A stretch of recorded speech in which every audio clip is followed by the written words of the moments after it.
"Oh, hey, Henry. Didn't expect to see you here." Henry's fists clenched. "Why?" Mike shrugged, not missing a beat. "Come on, Henry. We both know you don't know how to treat a girl like Bella. Maybe you should let someone else handle it." Bella rolled her eyes and looked away. Chapter 1. Dreams on Four Wheels.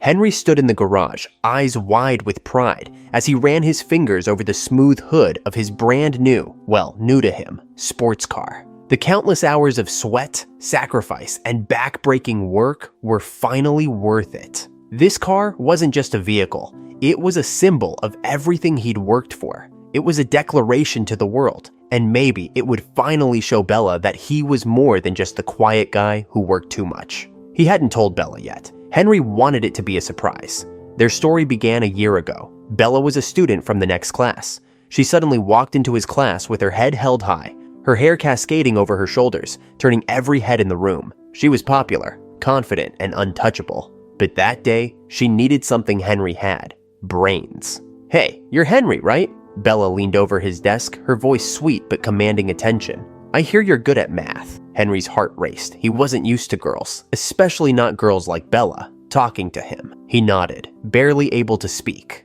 "Yeah, I can help." She smiled, a perfect practice smile. "Great, I'm stuck on this problem and I need to pass the next test." That's how it started.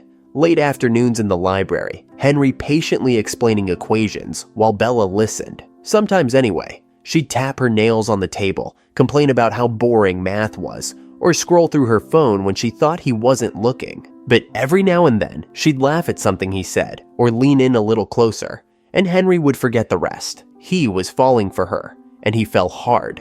Eventually, they started dating. Every moment felt lit with a special glow. She'd wait for him after class, grab his hand in crowded hallways, drawing jealous glances from other guys. She'd even come by where he worked at night to bring him food. In the library, she'd often sit a little closer, their shoulders brushing, making his heart pound so hard he thought it might leap out of his chest. They spent long evenings walking around town, hand in hand under the soft glow of streetlights. One night, a sudden downpour caught them off guard. Instead of seeking shelter, Bella pulled him through the rain-soaked streets, her laughter ringing like bells. When they stopped, drenched and breathless, she cupped his face, looked deep into his eyes, and rose on her toes to give him their first kiss. In those moments, Henry felt like the luckiest person alive. Everything with Bella felt real and beautiful, so much so that he believed their love would never change. But as months passed, things began to shift. Henry noticed her glances lingered a bit longer on flashy cars, expensive clothes, and people who could offer her more than he ever could. She'd roll her eyes when he talked about his part-time job. She'd complain about their dates being too simple. Bella loved the attention he gave her, but she always seemed restless, like she was waiting for something or someone better to come along. She'd make comments that stung, though she'd laugh them off. "Henry, you're sweet," she'd say, "but don't you ever want more than just this?" "Henry!" Bella's voice snapped him out of his thoughts. She stood at the entrance to the garage, arms crossed. She hadn't noticed the car. It was parked out of sight behind a tarp. "You're always zoning out." "Sorry," he muttered, forcing a smile. "I was just thinking. I have a surprise for you." "A surprise?" She tilted her head, unimpressed. "Is it another cheap date? Because I'm not in the mood." He swallowed the lump in his throat. "No, it's different, I promise." She raised an eyebrow, clearly unimpressed. Whatever. Her phone buzzed, and she was instantly distracted. Mike just texted me. There's some party later. He said everyone's going." Henry's heart sank. It was always Mike, the guy with the perfect hair, the perfect smile, the guy who always made Henry feel small just by existing. "Right, sounds fun," he said, trying to keep his voice steady. "You should come," Bella said and left. She didn't care if he showed up or not. Chapter 2. A Dangerous Request. Mike was everything Henry wasn't. He was tall, charming, and seemed to glide through life with a confidence that made everyone stop and stare. He knew exactly how to talk to people, how to make them laugh, how to make them feel special. Henry, on the other hand, was the quiet, hard-working type. He had planned to keep his new car a secret until Bella's birthday, more than a month away. He hoped it would be the grand gesture that made her see how much he cared. He wanted it to be special, a moment they would never forget. It happened one afternoon. Mike was strolling through the neighborhood when he spotted the gleaming red sports car parked in the garage. His eyes narrowed and a slow smile spread across his face. A car like that in Henry's possession? The next day, Mike cornered Henry by the lockers, all smiles and easy charm. "Hey, Henry," he said, clapping a hand on Henry's shoulder like they were old friends.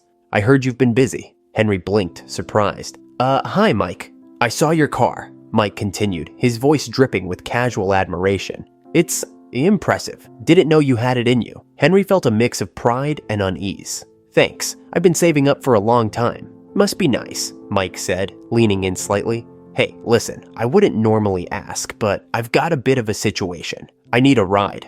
Urgent family thing. You'd be doing me a huge favor." Henry's heart sank. He wanted to say no. He needed to say no. But Mike's grip on his shoulder tightened, and Henry felt trapped. He opened his mouth to refuse, but the words stuck. I don't know. Come on, Henry," Mike insisted, his smile never reaching his eyes.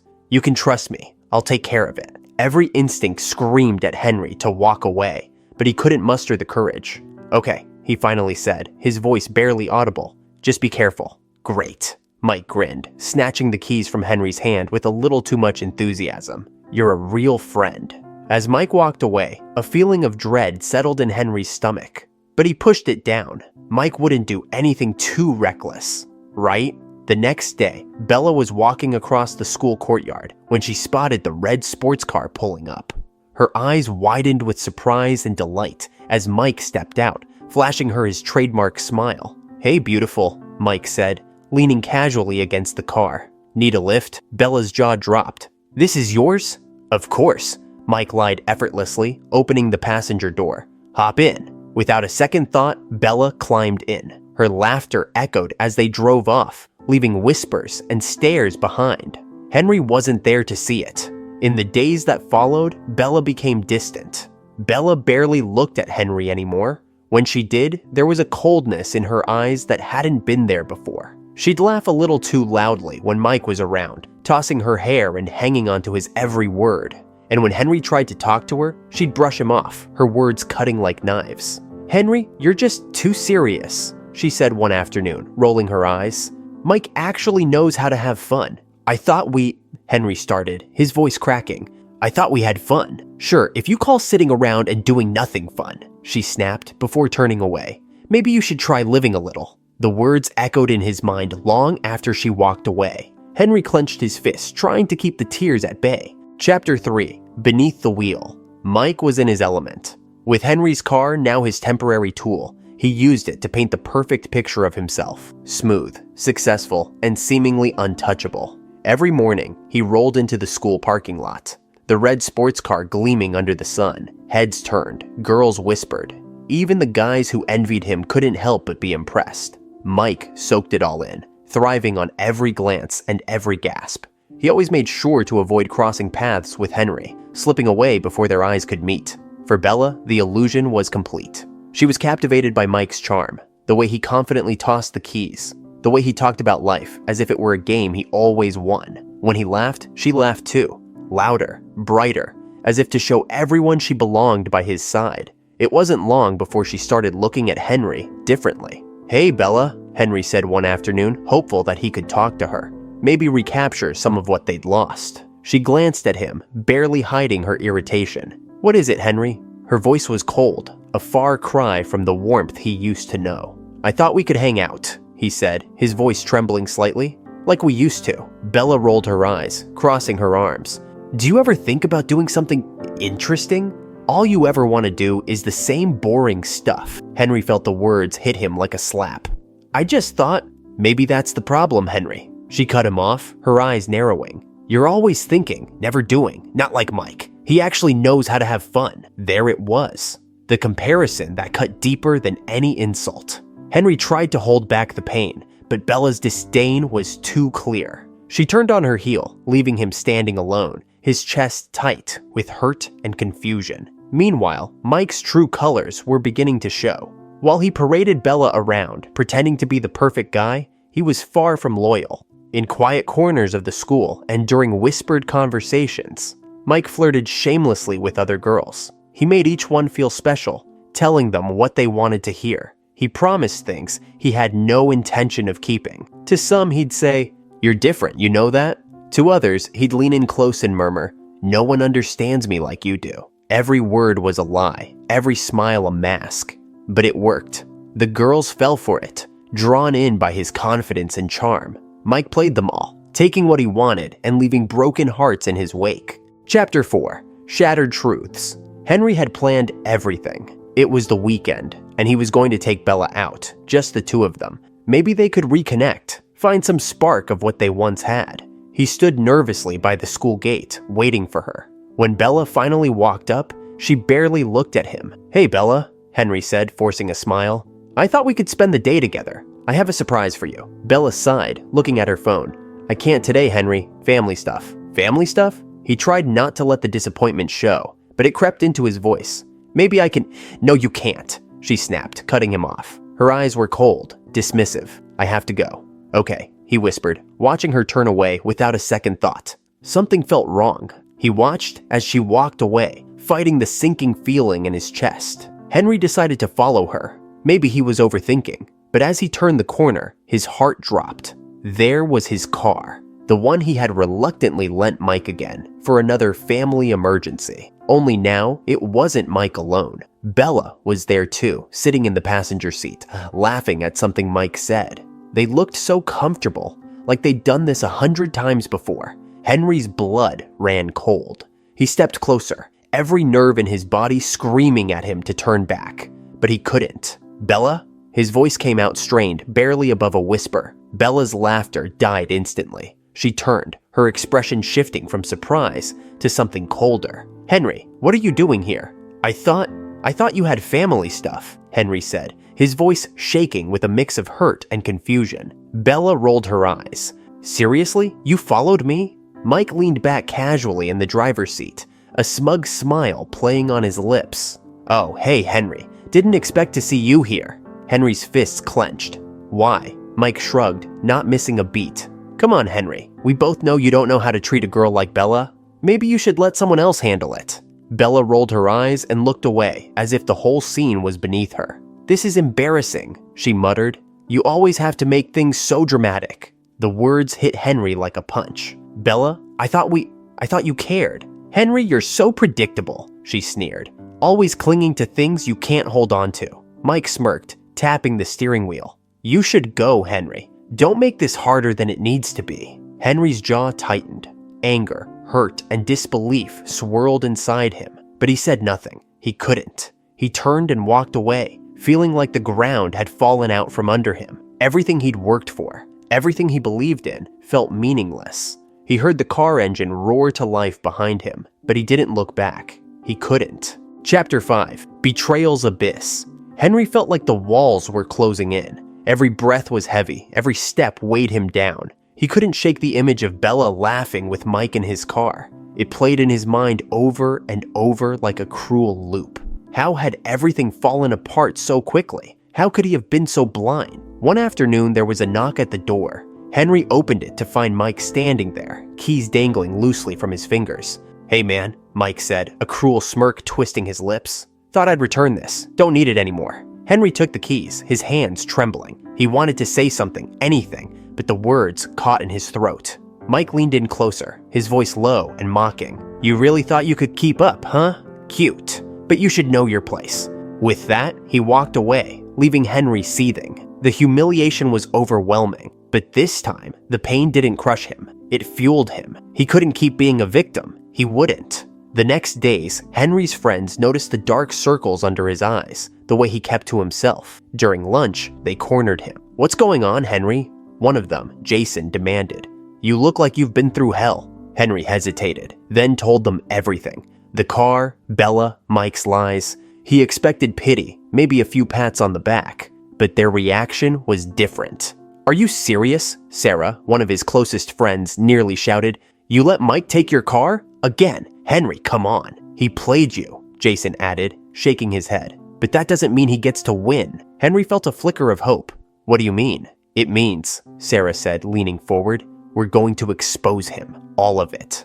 At first, Henry was skeptical, but as they talked, a plan began to form. His friends weren't going to let him face this alone. They knew what Mike was, a liar, a manipulator, and they were done watching him get away with it. Together, they would bring him down. The group spent hours gathering information. They spoke to people Mike had lied to, girls he had used, and others who had seen his true colors. They pieced together every deceitful move, every betrayal. Along the way, Henry's anger grew, but so did his determination. This wasn't just about revenge. It was about reclaiming his dignity, his sense of self-worth. One night, as they were finalizing their plan, Jason clapped Henry on the back. "You're not alone, man. Not anymore." Henry nodded, feeling the weight on his shoulders lighten just a bit. For the first time in weeks, he allowed himself to believe that things could change. Chapter 6. The Turn of Tables. The day of the talent competition arrived, filling the school auditorium with an electric mix of excitement and tension. This wasn't just any competition. It was the school's most prestigious showcase, where students displayed their unique skills, from music to dance, art to spoken word. Winning meant respect, admiration, and a place at the top of the school's social ladder. For Henry, it was also the stage where he would finally take control of his story. To everyone's surprise, Mike had also entered the competition. He strutted onto the stage with his signature confidence, performing a flashy dance routine mixed with tricks and stunts designed to impress. The crowd loved it, cheering and clapping. Henry watched from backstage, feeling a twinge of nerves. Mike was good. He always knew how to steal the spotlight. But Henry wasn't here to just compete. He was here to tell the truth. When it was Henry's turn, he walked onto the stage with his guitar slung over his shoulder, the spotlight hot and blinding. He took a deep breath and began to play. The melody started soft, almost fragile, like the way he had felt for weeks. Small, broken, uncertain. But as the music grew louder, Henry poured his soul into every note. His fingers moved with precision and emotion, weaving a story of pain, betrayal, and resilience. The audience fell silent, hanging on every chord. As he played, images of his journey appeared on the screen behind him. Photos of long hours spent working, moments of joy and pain, flashes of the people who had supported him and those who had torn him down. When he reached the climax of his performance, the music soared, filling the room with raw emotion. Mike, who had been lounging in the front row, stopped smiling. His confident smirk faded as the realization hit him. Henry was taking the moment and making it his own. As he stepped off the stage, Henry felt a rush of relief, quickly replaced by tension. Mike was waiting for him near the backstage entrance, leaning casually against the wall with that familiar, infuriating smirk. He pushed off and walked over, clapping slowly. "Well, well," Mike drawled, his voice dripping with fake admiration. "Not bad, Henry. Really touching." He leaned in closer, lowering his voice. "But let's be real, you know it won't be enough. The crowd loves a good show, but they love a winner more." He gestured to himself with a smug grin. Henry's jaw tightened, but he kept his composure. "We'll see," he said, refusing to let Mike get under his skin. Minutes later, the crowd quieted as the MC took the stage, microphone in hand. "What a spectacular day of performances," they announced, their voice bright with excitement. "We've seen incredible talent, but only one can take the top prize." Henry's heart pounded in his chest as the MC continued. In second place, with a stunning display of energy and skill, Mike. There was polite applause, but it was clear the enthusiasm had dimmed. Mike's confident expression faltered for a brief moment, but he quickly plastered on a smile and waved. As he walked toward the stage to accept his runner-up medal, he shot a glance back at Henry, his eyes dark with barely concealed rage. "And now," the MC continued, "the first place winner, who touched us all with a performance that was not only skillful, but deeply moving. Henry." The room exploded with cheers. Henry felt the weight of the moment hit him all at once. He had done it. He had won. Not just the competition, but a piece of himself back. As he walked to the stage, he saw Mike standing to the side, his smile gone, fists clenched at his sides. For once, Mike had no words.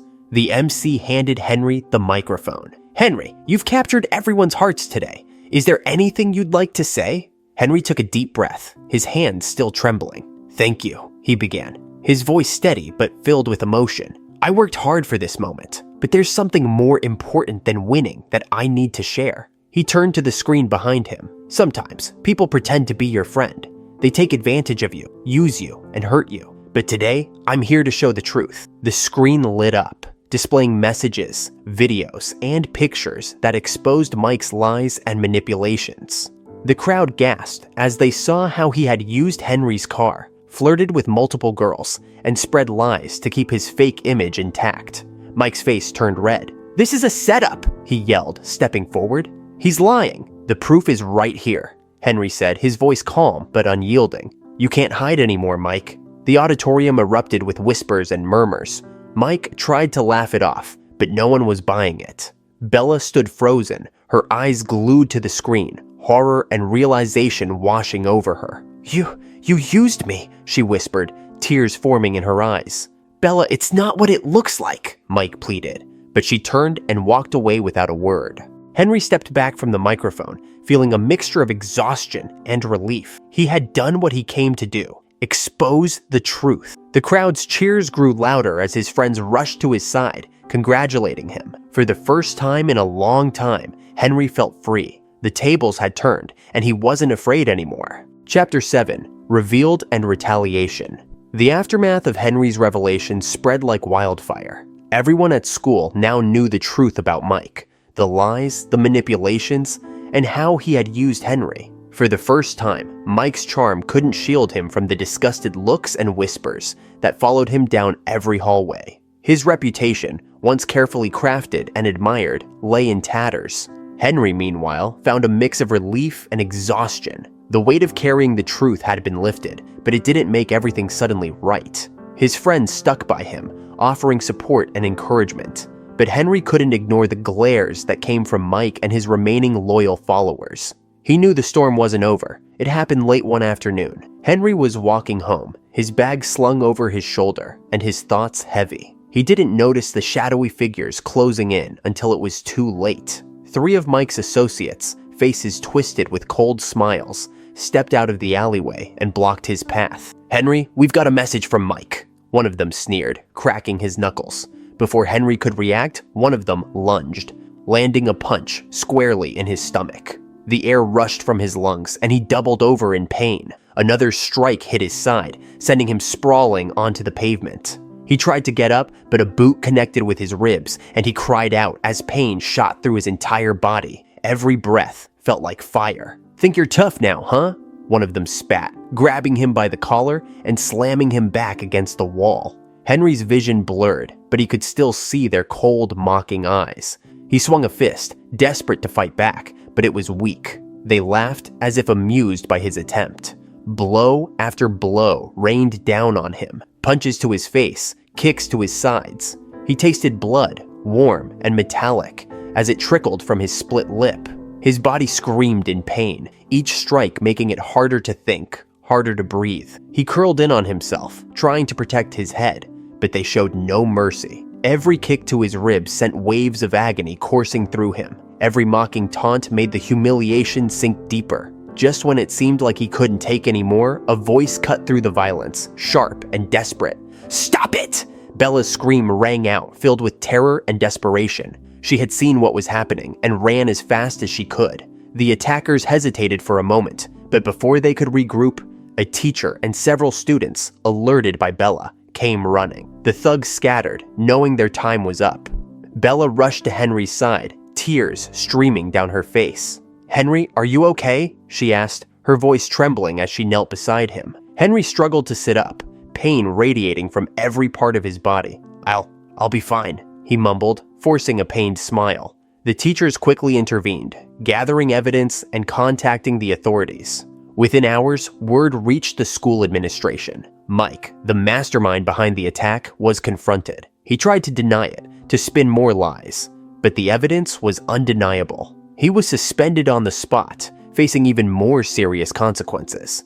As Mike was escorted away, he passed by Henry, his eyes burning with a mix of rage and defeat. "This isn't over," he hissed, but the words carried no weight anymore. His power was gone, his influence shattered. Bella stayed close to Henry in the following days, apologizing again and again for everything, for not seeing the truth sooner, for believing the lies. Henry listened, but kept his distance. He knew she meant it, but the wounds were still fresh. Trust wasn't something that could be rebuilt overnight. Despite the pain, Henry stood taller. He had faced the worst Mike could throw at him and survived.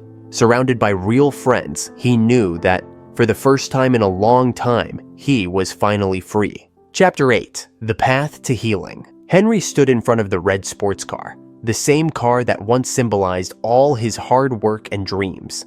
It had been more than just a vehicle. It was proof that he could achieve something, that his sacrifices meant something. But now it was just a hollow reminder of betrayal, pain, and everything he had lost. The shine of its paint no longer brought him pride. Instead, it felt like a burden, a piece of the past he needed to let go of. After a long moment of reflection, Henry made a decision. He sold the car. The day it was driven away, he watched it disappear down the street, feeling a strange mix of relief and finality. The money he earned from the sale wasn't used to buy another flashy object. Instead, he put it toward a purpose that mattered, a small business venture he had been dreaming about, and a scholarship fund for students in need. He wanted to turn his pain into something meaningful, something that could help others.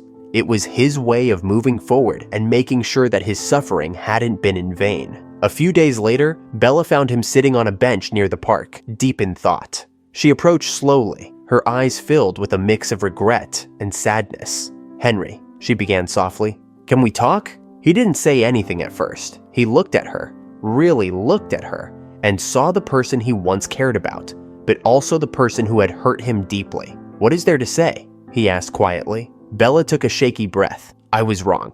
I didn't see what I had. I believed lies, and I hurt you. I'm so sorry. I want to make things right. Can we try again?" Henry felt a pang of something. Maybe sadness, maybe regret, but it passed quickly. "Bella," he said, his voice firm but calm, "I've spent a lot of time trying to be someone you'd notice. I thought if I worked harder, gave more, it would be enough. But I see now that I don't need that kind of approval. I don't need you to feel whole." Tears filled her eyes, but he didn't waver. "I hope you find what you're looking for," he continued, "but it won't be with me." She nodded slowly, tears streaming down her face, and walked away. Henry watched her go, feeling a strange sense of closure. He wasn't angry anymore. He was done. Over the next few weeks, Henry found himself changing. He wasn't the timid, unsure boy who let others dictate his worth. He was stronger, more confident, and no longer afraid to stand up for himself. He focused on building his business, working hard alongside his friends who had always believed in him. Their loyalty and support made him realize he had real connections, ones that didn't need validation through wealth or status. One evening, as the sun dipped below the horizon and painted the sky in warm hues, Henry gathered with his friends. They laughed, shared stories, and planned for the future. For the first time in a long time, Henry felt free from the past, from the weight of betrayal, and from the need to prove himself to anyone but himself. With every step forward, he knew he was building a future worth fighting for, a future defined by his own values, not by what others expected of him. He had faced pain, but he had turned it into strength. He had faced betrayal, but he had turned it into growth. And as he walked into this new chapter of his life, he did so with hope and determination, ready to embrace whatever came next.